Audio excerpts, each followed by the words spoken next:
Quisiera empezar con una reflexión personal, ¿no? Es decir, yo me formé en el Nacional de Buenos Aires primero, después en la UBA, estaba estudiando abogacía, cuando en algún momento tuve una especie de sacudón. Bueno, repensé mi fe, estuve 3 años y medio en un seminario, ahí descubrí la filosofía, hice un profesorado con los salesianos, di catequesis y después volví a la UBA, me recibí de abogado y años más tarde me presenté a algún concurso en la UBA. Y yo me acuerdo todavía, en el momento del concurso, una de las personas, de los jurados, miraba el currículum y en un momento me dice: ¿usted cómo hace para juntar estas dos cosas? Y en realidad es un hecho que en la Argentina muchas veces ahora vamos a ver menos, ¿no? Es decir, pero ser línea UBA, Universidad Nacional, Escuela Pública, y estar en el seminario de catequesis María Auxiliadora o la Universidad Católica parecen casi antagónicos. Y hay a veces una acusación, que fue la de la Ilustración, ¿no? En última instancia, la razón parecería no llevarse bien con la fe. Como dice Kant, la adultez, la mayoría de edad, supone dejar un montón de cosas y en alguna medida la persona de fe no tiene cabida. Eso, de nuevo, vamos a ver si ha discutido en nuestros días. Frente a esto, yo creo que caben como dos posiciones muy distintas, ¿no? Es decir, uno sería el refugiarse en la fe y no dar razones, el fideísmo. Yo creo porque creo y el tema de la razón lo abandono. Y el otro, que yo creo que pasa la gran tradición de la Iglesia, es decir, la fe, por más que está por arriba de la razón, me da un conocimiento que no es el de la razón, sin embargo tiene que medirse permanentemente con ella. Y como va a decir Pascal en un texto que vamos a ver ahora, dice: en realidad el acto mismo de creer supone una razón que considera que es razonable creer. Esto, de nuevo, no lo dicen todos, es la gran tradición de San Agustín, de Santo Tomás. Yo citaba algún autor acá agustiniense, Pascal, en 1600, Papa contemporáneo, el Papa emérito, Benedicto XVI. Esa idea de que razón y fe tienen que juntarse y que uno tiene que estar dispuesto a dar razones de la fe y que el acto de creer supone, en última instancia también, la adhesión mía como persona racional.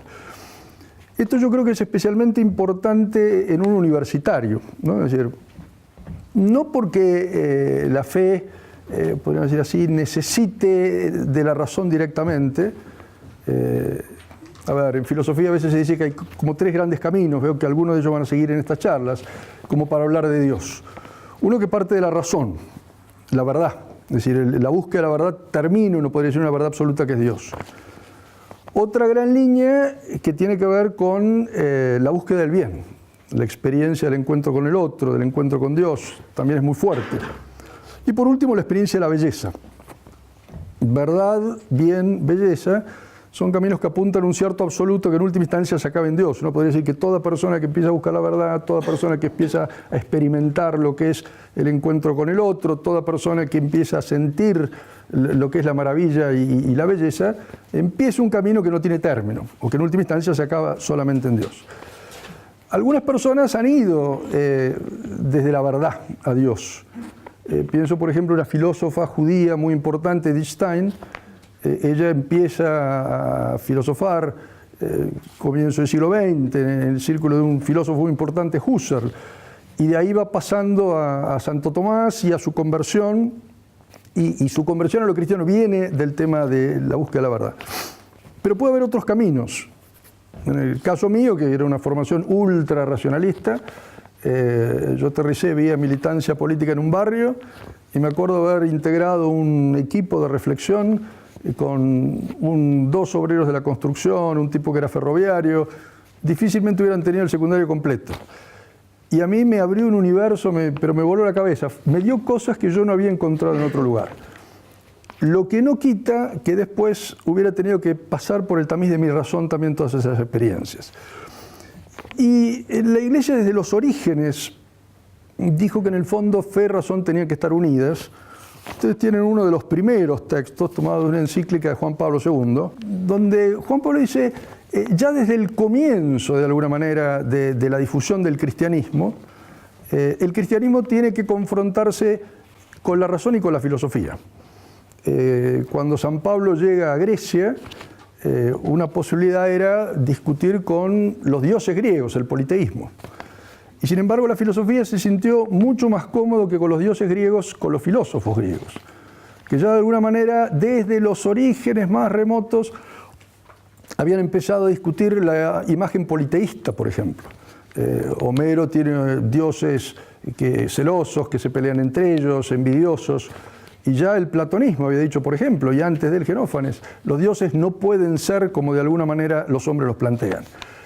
Y el pensamiento cristiano, es decir, la experiencia cristiana, de golpe empieza a encontrar que en eso que habían hecho los filósofos había muchos elementos en común, a tal punto que había más vinculación entre el Dios del Génesis y el bien de Platón o el pensamiento de pensamientos aristotélicos que con Palas Atenea o con Zeus. Ahora, esta tradición va a permanecer, y acá la pregunta es, en este diálogo fe y razón, ¿qué cosas de alguna manera puede aportar la fe a razón y la razón a la fe? Yo quería hoy resumir en dos ideas básicas. Uno, el dar cimientos a la propia fe. Es muy frecuente decir que uno no puede ser adulto con una fe de catecismo y que de alguna manera crecer implica también crecer en la fe.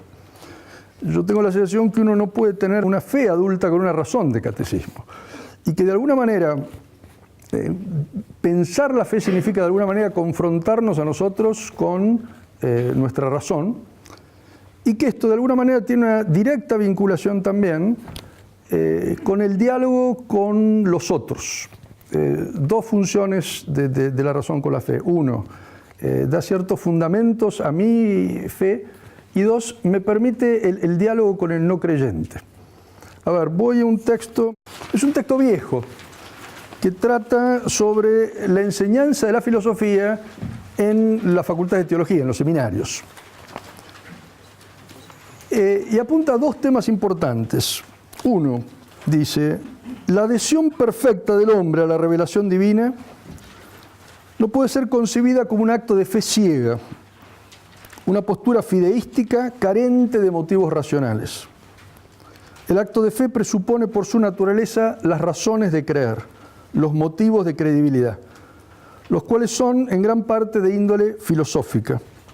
El sacerdote, pero podemos aplicar a todo laico que piense su fe, tiene por tanto necesidad de la filosofía para asegurar a su fe personal las bases racionales de valor científico que corresponden al nivel de su cultura intelectual. Y en segundo lugar habla del diálogo con los no creyentes. Sin duda alguna, dice, los problemas filosóficos más fundamentales que se encuentran hoy como nunca al centro de las preocupaciones de los hombres de nuestro tiempo, y ello hasta el punto de invadir todos los campos de la cultura, la literatura, novelas, ensayos, poesía, el teatro, el cine, la radio, televisión e incluso la canción. En ellos se encuentran constantemente evocados los eternos temas del pensamiento humano, el sentido de la vida y de la muerte, el sentido del bien y del mal, el fundamento de los valores, la dignidad y los derechos de la persona humana, la confrontación de la cultura y de su patrimonio espiritual, el escándalo del sufrimiento, de la injusticia, de la opresión, de la violencia, la naturaleza y las leyes del amor, el orden y el desorden de la naturaleza, los problemas relativos a la educación, a la autoridad, a la libertad, el sentido de la historia y del progreso, el misterio del más allá, y finalmente sobre el fondo de estos problemas, Dios, su existencia, su carácter personal y su providencia. La filosofía es un terreno insustituible de encuentro y de diálogo entre los creyentes y los no creyentes. A este respecto, ella tiene un valor pastoral muy evidente. Es, por tanto, absolutamente inadmisible que un sacerdote católico, llamado a ejercer su ministerio dentro de la sociedad pluralística, en la que se debaten fundamentales problemas filosóficos a través de todos los medios de comunicación social y a todos los niveles culturales, sea incapaz de mantener un inteligente intercambio de puntos de vista con los no cristianos acerca de las cuestiones fundamentales que tocan de cerca tanto su fe personal cuanto los problemas más candentes del mundo.